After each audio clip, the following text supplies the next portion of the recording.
अस्सलाम वालेकुम। Grammar portion start करेंगे। वाहिद जमा समझा रही हूँ आपको। वाहिद जमा के कई असूल हैं। पहला असूल ये है कि कुछ अल्फाज ऐसे होते हैं जिनके लफ्ज़ के आखिर में वाव होता है। उस वाव को हटा के अलिफ लगा दें तो जमा बन जाती है। वाव लफ्ज़ के आखिर में वाव अक्सर पेशतर वाहिद को ज़ाहिर करता है और लफ्ज़ के आखिर में अलिफ जमा को ज़ाहिर करता है। ठीक है, जैसे यहाँ है बिल्लो, वाव है, हम बिल्लो से वाव हटा के अलिफ लगा देंगे बिल्ला।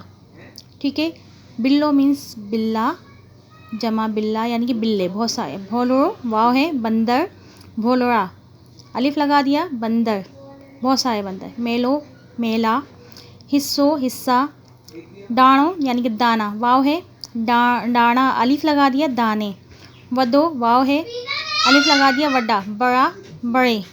आजमुदो आजमुदा, गोरहो आंसू गोरहा, प्यालो प्याला, गोरो गोरा, चमचो चमचा, घणो घड़ा, घोड़ो घोड़ा, ऊंचो ऊंचा, डिगो डगा, सुधारो तरक्की सुधारा, छोकरो छोकरा, नगमो नगमा, तोहफो तोहफा, रांडिको रांदिका, रोज़ो रोज़ा, ऐं बान्हो बान्हा।